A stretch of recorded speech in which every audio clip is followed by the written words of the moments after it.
แต่เรียนតាំងពីស្រុកខ្មែររហូតដល់ក្រៅប្រទេសតែរៀនតាំងពីស្រុកស្រែរហូតដល់ទីក្រុងប៉ុន្តែសបលនៅតែខ្មៅដដែលមិនក៏មិនទិញរកផលិតផលប្រើប្រាស់អីយកមកប្រើប្រាស់ឲ្យសឲ្យស្អាតអីអញ្ចឹងផ្សេងៗអញ្ចឹងទៅជំរាបសួរអ្នកទាំងអស់គ្នាស្វាគមន៍មកកាន់វីដេអូថ្មីនៅក្នុងវីដេអូនេះអាចនិយាយបានថាប្លែកពីវីដេអូដងតិចដោយសារតែថ្ងៃនេះគឺខ្ញុំចង់មកចែករំលែកឬក៏ចង់មកជជែកលេងជាមួយនឹងអ្នកទាំងអស់គ្នាផ្ទាល់តែម្ដងបើសិនជាអ្នកទាំងអស់គ្នាធ្លាប់បានស្ដាប់វីដេអូរបស់ខ្ញុំហើយប៉ុន្តែអត់ទាន់បានស្គាល់ខ្ញុំថ្ងៃនេះខ្ញុំចង់មកណែនាំអ្នកទាំងអស់គ្នាបានស្គាល់ខ្ញុំឈ្មោះសុកហានសប្តាហ៍ជានិស្សិតឆ្នាំទី4ជំនាញ Digital Design and Technology ប៉ុន្តែសួរថាតើចំណង់ចំណូលចិត្តរបស់ខ្ញុំចូលចិត្តអីគេខ្ញុំចូលចិត្តខាងផ្នែក Video Editor ទាំងអស់គ្ន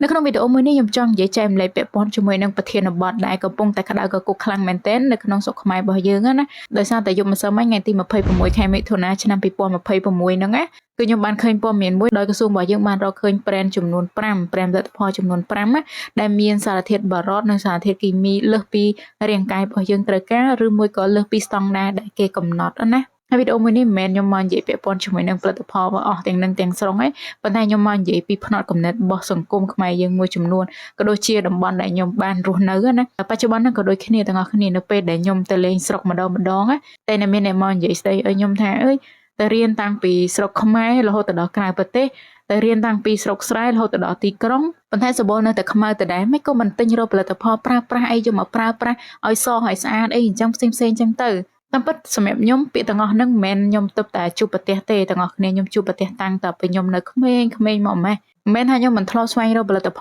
លយកមកប្រើប្រាស់ឯទាំងអស់គ្នាខ្ញុំធ្លាប់ស្វែងរកមកច្រើនដូចគ្នាកាលនោះខ្ញុំចាំបានថាកាលហ្នឹងខ្ញុំអាយុប្រហែលជា13 14ឆ្នាំហើយកាលហ្នឹងខ្ញុំក៏ព្យាយាមស្វែងរកផលិតផលអីផ្សេងៗមកប្រើប្រាស់ដើម្បីឲ្យខ្លួនឯងសដែររហូតដល់យើងភ្លេចគិតថាតើទៅថ្ងៃក្រោយហ្នឹងផលប៉ះពាល់របស់វាទៅជាយ៉ាងណាប៉ុន្តែអាចនិយាយបានថាសំណាងដែរសម្រាប់ខ្ញុំណាដោយសារតែខ្ញុំប្រើប្រាស់ផលិតផលអស់ទាំងនឹងអត់កើតទេគឺនៅពេលណាដែលខ្ញុំប្រើគឺខ្ញុំមានអារម្មណ៍ថាខ្ញុំចាប់ផ្ដើមពិបាកក្នុងខ្លួនអញ្ចឹងទៅខ្ញុំក៏ចាប់ផ្ដើមឈប់ប្រើផលិតផលអស់ទាំងនឹងប៉ុន្តែសួរថានៅមានពាក្យសម្ដីដែលអ្នកស្រុកអ្នកភូមិអ្នកជុំវិញខ្លួនរបស់យើងនិយាយអត់គឺនិយាយទាំងអស់គ្នានិយាយរហូតនិយាយថាអោយរហូតអីហេតុអីមិនសវល់ខ្មៅសវល់អីចេះមួយជុំឥឡូវលទ្ធផលដូចយើងឃើញជាក់ស្ដែងទាំងអស់គ្នាមិនមែនហាមថាមិនអោយប្រើប្រាស់អីផលិតផលអស់ទាំងហ្នឹងមិនមែនហាមទេប៉ុន្តែផលិតផលដែលយើងគិតថាប្រើឲ្យមិនប៉ះពាល់ដល់សុខភាពរបស់យើង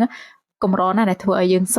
កាលណាផលិតផលដែលធ្វើឲ្យយើងសគឺផលិតផលហ្នឹងគឺមានសារធាតុគីមីឬមួយក៏សារធាតុបារតច្រើនហើយដែលវាទៅកាត់សារធាតុគេហៅថាជាតិខ្មៅរបស់ស្បែករបស់យើងចេញណាហើយធ្វើឲ្យស្បែករបស់យើងសហ្នឹងណាលទ្ធផលគឺវាអត់ល្អសម្រាប់សុខភាពរបស់យើងទេខ្ញុំមើលឃើញចំណុចហ្នឹងរហូតដល់សប្តាហ៍ថ្ងៃហ្នឹងគឺខ្ញុំតែងតែប្រាប់ខ្លួនឯងទៅដែរថាកុំបាច់ទៅចិត្តទៅលើសម្រស់ខ្លួនឯងដែលខ្លួនឯងមិនស្អាតខ្លួនឯងមិនត្រូវតាមស្តង់ដារដែលអ្នកជំនាញខ្លួនចង់បានប៉ុន្តែខ្ញុំដឹងខ្លួនឯងផ្ទាល់ជីវិតខ្ញុំប៉ុណ្ណឹងធ្វើឲ្យខ្ញុំមានក្តីសុខប៉ុណ្ណឹងខ្ញុំសប្បាយចិត្តណាស់ហើយទោះបីជាខ្ញុំមិនស្ថិតនៅក្នុងការទីកោតសរសើររបស់អ្នកជំនាញខ្លួនខ្ញុំមិនស្អាតខ្ញុំមិនសអីចឹងយ៉ាងហោចណាស់ក៏ខ្ញុំទទួលស្គាល់ខ្លួនឯងប៉ុណ្ណឹងគឺគ្រប់គ្រាន់ហើយសម្រាប់ខ្ញុំហើយអ្នកទាំងអស់គ្នាក៏ដូចគ្នាដែរកុំព្រោះតែពីសម្ដីអ្នកដទៃធ្វើឲ្យយើងអត់បានពិចារណាទៅលើផលិតផលអីផ្សេងៗដែលយើងយកមកប្រើប្រាស់ធ្វើម៉េចក៏ដោយឲ្យតែខ្លួនយើងសអត់បានប្រយោជន៍អីទេទាំងអស់គ្នាលទ្ធផលចុងក្រោយអ្នកដែលរងគ្រោះខ្លាំងបំផុតគឺខ្លួនយើងខ្លួនឯងអត់មានណាគេមកពិបាកជាមួយយើងទេនៅពេលដែលយើងឈឺពួកគាត់ក៏អត់មានមកពិបាកជាមួយយើងដែរគាត់បានត្រឹមតែវាស់ស្តង់ដារភាពស្អាតមកឲ្យយើងព្យាយាមទៅតាមអីដែលគាត់ចង់បានប៉ុណ្ណឹងឯង